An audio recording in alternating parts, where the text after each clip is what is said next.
Hello नमस्कार जय हिंद दोस्तों। मैं अभिषेक सुमन आपका अपने यूट्यूब चैनल एबी क्लासेस में स्वागत करता हूं। जैसा कि आप सबको पता है कि हमने 400 क्वेश्चंस की सीरीज स्टार्ट की थी, उसकी ये 5वीं क्लास है। यह 50 क्वेश्चंस बहुत ही ज़्यादा यूनिक क्वेश्चंस है। तो आइए बिना देरी करते हुए स्टार्ट करते हैं आज की क्लास।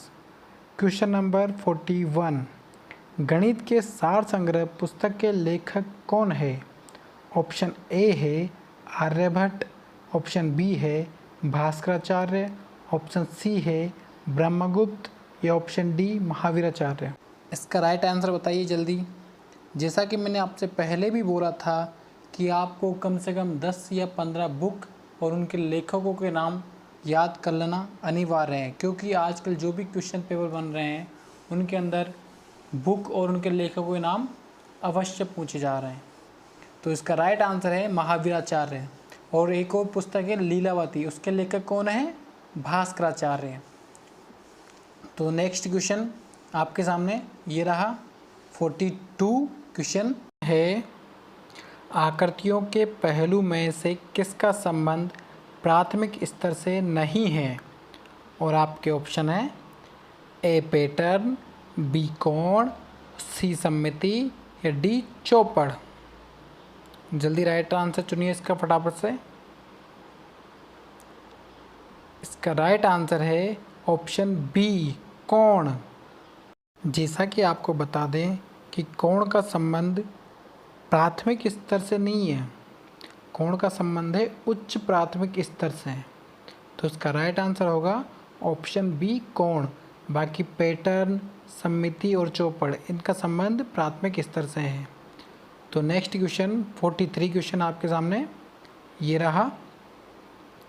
संख्या के संदर्भ में प्राथमिक स्तर के बच्चे अर्थात वे बच्चे जिनकी आयु 8 से 9 वर्ष है, निम्न में से किस समुच्चय की प्रवीणता है?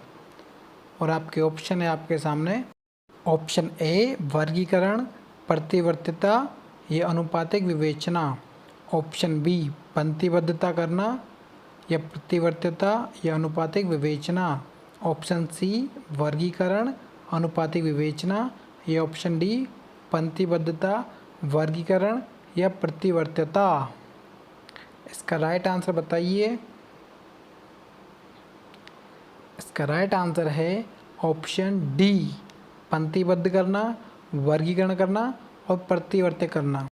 पंक्तिबद्ध करने का अर्थ है कि एक पंक्ति में बच्चे 1 2 3 4 5 6 7 जैसे गिनती सीखते हैं वो करना। वर्गीकरण का मतलब होता है एक एक चीज़ को छांटना। जैसे बच्चे से पूछा है 1 छांट के दो तो 1 देना, 2 बोलो तो 2 देना। प्रतिवर्तित का मतलब उलटफेर करना, नंबर पूछने बच्चन। नेक्स्ट क्वेश्चन आपके सामने ये रहा 44 क्वेश्चन, प्राथमिक स्तर पर गणित की पहेलियाँ मदद करती है।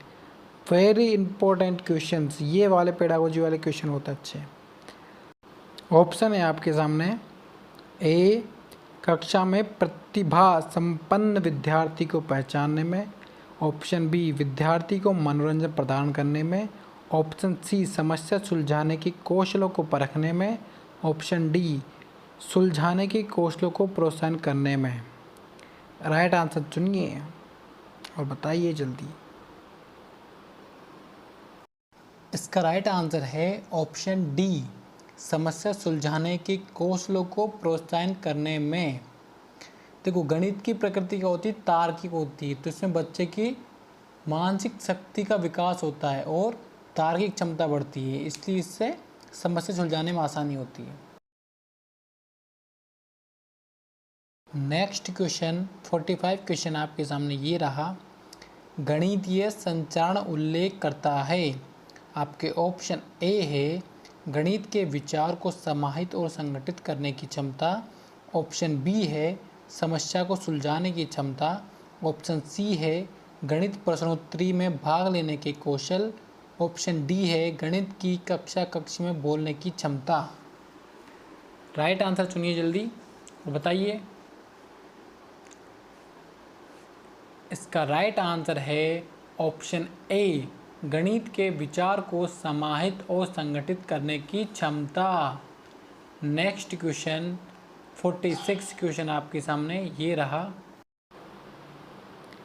यदि एक शिक्षार्थी पूर्णांक भिन्न दशमलव संख्याओं पर चारों आधारभूत संक्रियाओं को संपन्न करने में समर्थ है तो वह ऑप्शन ए है विभाजनात्मक अवस्था में है, ऑप्शन बी है उपादान अवस्था में है, ऑप्शन सी है संक्रियात्मक अवस्था में है, ऑप्शन डी है परिणात्मक अवस्था में है।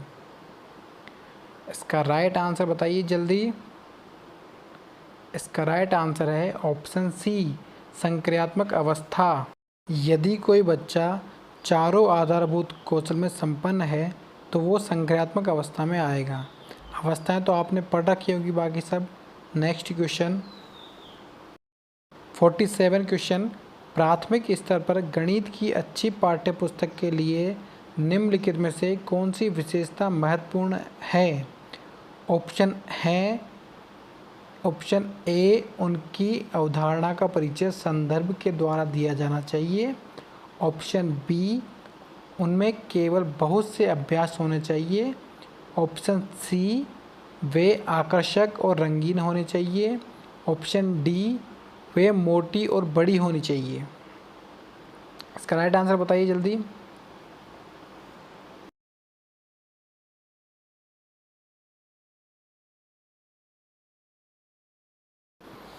इसका राइट आंसर है ऑप्शन ए उसकी अवधारणा का परिचय संदर्भों के द्वारा दिया जाना चाहिए। वैसे बता दूं आपको, इसका ऑप्शन सी भी सही हो सकता है कि आकर्षक और रंगीन होना चाहिए, लेकिन इसका राइट आंसर ऑप्शन ए ही माना गया है। नेक्स्ट क्वेश्चन नंबर 48 आपके सामने ये रहा। वैदिक गणित आजकल के प्राथमिक विद्यालय के लिए बहुत ही लोकप्रिय होता जा रहा है। इसका प्रयोग निम्नलिखित में से किसका विकास संवर्धन होता है। तो आपके ऑप्शन है आपके सामने ये। ऑप्शन ए है विद्यार्थी की गणित में परिकलन की प्रक्रिया की समझ, ऑप्शन बी है विद्यार्थियों की गणित में समस्या समाधान कौशल, ऑप्शन सी है विद्यार्थियों की गणित में एकाग्रता, या ऑप्शन डी विद्यार्थी गणित में गणना कौशल और गति।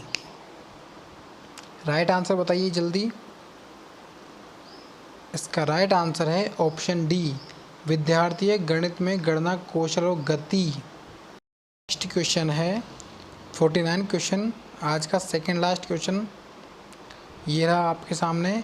बच्चा जिस अवस्था में सभी संबंधित संक्रियाओं को करने में सक्षम है तथा भिन्न की व्याख्या करने में सक्षम है वह अवस्था है। ऑप्शन ए है विभाजन की अवस्था, ऑप्शन बी है संक्रियात्मक अवस्था, ऑप्शन सी है आरंभिक अवस्था, या ऑप्शन डी है परिणात्मक अवस्था। इसका राइट आंसर बताइए जल्दी। इसका राइट आंसर है ऑप्शन बी संक्रियात्मक अवस्था। ये क्वेश्चन पहले वाले क्वेश्चन की तरह सेम है।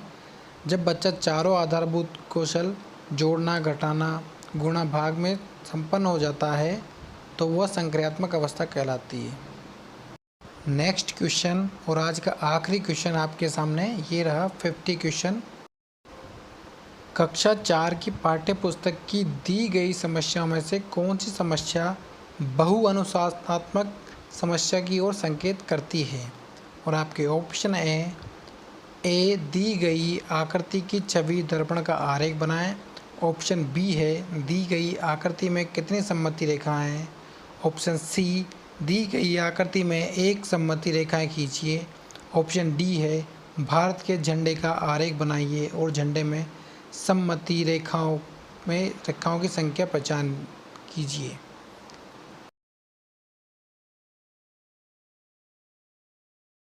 इसका राइट आंसर बताइए जल्दी।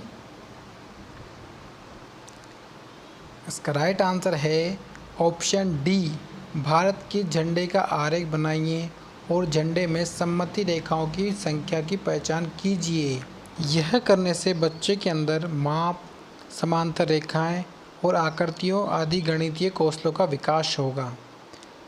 तो दोस्तों कैसी लगी आपको वीडियो? आई होप आपको वीडियो अच्छी लगी हो।